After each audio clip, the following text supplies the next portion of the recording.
தெய்வம் நீ என்று உணர் யூடியூப் சேனல் உங்களை அன்புடன் வரவேற்கிறது.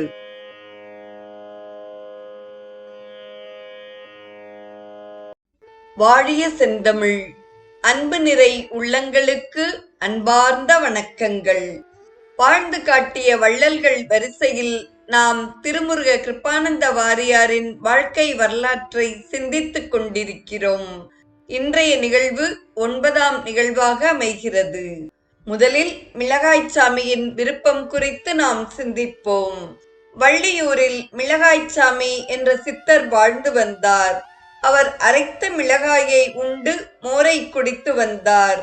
வாரியார் தமது 28வது வயதில் மிளகாய்ச்சாமியின் ஆசிரமத்திற்கு சென்று சொற்பொழிவாற்றினார்.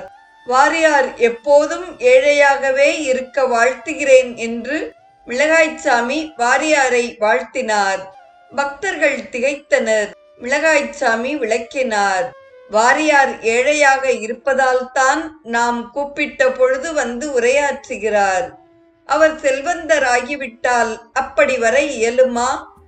அதனால்தான் அவர் என்றும் ஏழையாக இருக்க வாழ்த்தினேன் என்றார் மிளகாய்ச்சாமி. லட்சக்கணக்கில் சம்பாதித்த வாரியார் ஏழையாக வாழ்ந்தார். எளிய தேவைகளுக்கு மட்டும் பணத்தை வைத்துக்கொண்டு எஞ்சிய அனைத்தையும் அறப்பணியில் செலவிட்டார். ஒரே நேரத்தில் ஏழையாகவும் வள்ளலாகவும் வாழ்ந்து காட்டினார். தொடரும் நிகழ்வு வாரியார் பெற்ற விருதுகள் குறித்ததாகும்.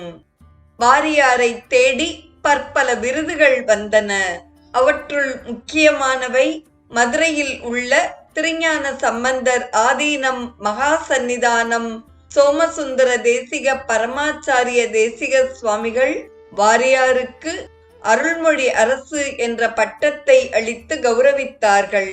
காஞ்சி காமகோட்டி பீட்டம் மகா சுவாமிகள் சரஸ்வதி கடாட்சாமிருதம் என்ற விருதை அளித்தார்கள். ரிஷிகேஷம் சிவானந்த சரஸ்வதி சுவாமிகள் வாரியாருக்கு திருப்புகழ் ஜோதி என்ற பட்டத்தை அளித்தார்கள். அகோவில மடம் ஜீயர் சுவாமிகள் வாரியாருக்கு ஷட்பதானந்தர் என்ற விருதை அளித்தார்கள். 6 கால்களை உடைய வண்டை ஷட்பதம் என்பர்.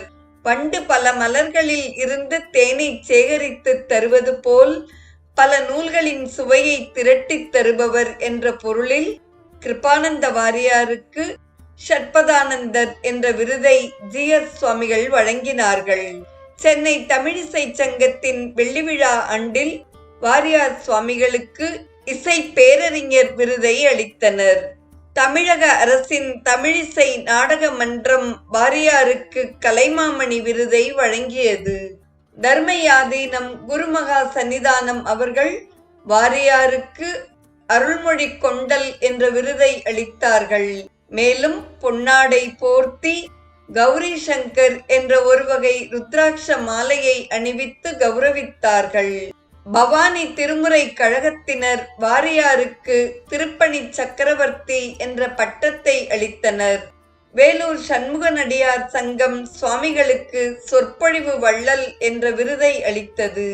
வாரியார் சுவாமிகள் 2வது முறையாக ரிஷிகேஷம் சென்ற பொழுது ஸ்ரீ சிவானந்த சரஸ்வதி சுவாமிகள் பிரவச்சன சாம்ராட் என்ற பட்டத்தை அளித்தார். விளக்க உரை பேரரசர் என்பது அதன் பொருளாகும். எல்லா நாடுகளிலும் நல்லுரை ஆற்றுபவர் என்ற பொருளில் தர்மபுரி குமாரசாமி பேட்டை திருநெறிய தமிழ் வழிபாட்டு சங்கத்தினர் சகல தேச சத்பிரசங்க சக்கரவர்த்தி என்ற விருதை அளித்தனர். அண்ணாமலை பல்கலைக்கழகம் வாரியார் சுவாமிகளுக்கு 1986ஆம் ஆண்டு டாக்டர் பட்டம் வழங்கியது. தஞ்சை தமிழ் பல்கலைக்கழகம் வாரியாருக்கு இலக்கிய முதுமுனைவர் பட்டம் அளித்தது. 1985இல் சங்கீத நாடக அகாடமியின் ஃபெல்லோஷிப் வாரியாருக்கு வழங்கப்பட்டது.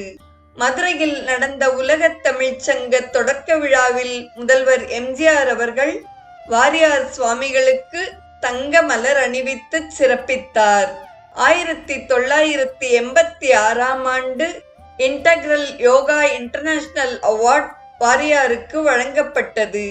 1991இல் ராஜா சார் அண்ணாமலை செட்டியார் நினைவு படைப்பிலக்கிய பரிசு வாரியாருக்கு வழங்கப்பட்டது. மதுரை பாண்டிமண்டல முருகபக்த பேரவையினர் 64வது திருப்பணி தொண்ட நாயனார் என்ற பட்டத்தை சூட்டினர். 1993 சென்னை சங்கரதாஸ் சுவாமிகள் நினைவு மன்றம் வாரியாருக்கு இசை நற்கலைஞர் என்ற பட்டத்தை சூட்டி மகிழ்ந்தது. அதே ஆண்டு மதுரை காமராசர் பல்கலைக்கழகம் தமிழ் பேரவை செம்மல் என்னும் விருதை அளித்து மகிழ்ந்தது. ஆங்காங்கு நடைபெற்ற ஆன்மீக விழாக்களில் ஞானக்கதிரவன், நற்றொண்டு வாரி, அமுத பெருங்கடல், முத்தமிழ் வள்ளல், முடிவுரை முத்து போன்ற பட்டங்கள் வாரியாருக்கு வழங்கப்பட்டன. இன்றைய நிகழ்வில் மிளகாய்ச்சாமியின் விருப்பம் குறித்தும் வாரியார் சுவாமிகள் பெற்ற அளப்பரிய விருதுகள் குறித்தும் முனைவர், முதுமுனைவர் பட்டம் பெற்றதையும் பரிசுகள், ஃபெல்லோஷிப் முதலியன வழங்கப்பட்டது குறித்தும் நாம் பகிர்ந்த செய்திகளையெல்லாம் கேட்டு மகிழ்ந்த அத்துணை நல்ல உள்ளங்களுக்கும் நெஞ்சார்ந்த நன்றி. மீண்டும் நாளைய நிகழ்வில் நாம் இணைவோம். வாழிய செந்தமிழ். தெய்வம் நீ என்று உணர் யூடியூப் சேனலை கேட்டு மகிழ்ந்த நீங்கள் உங்கள் நட்பு வட்டத்திற்கும் பகிர்ந்து தொடர்ந்து உங்களது நல்ல ஆதரவினை சப்ஸ்கிரைப் செய்து வழங்குமாறு அன்புடன் வேண்டுவது உங்கள் அன்பின் விசாலம்.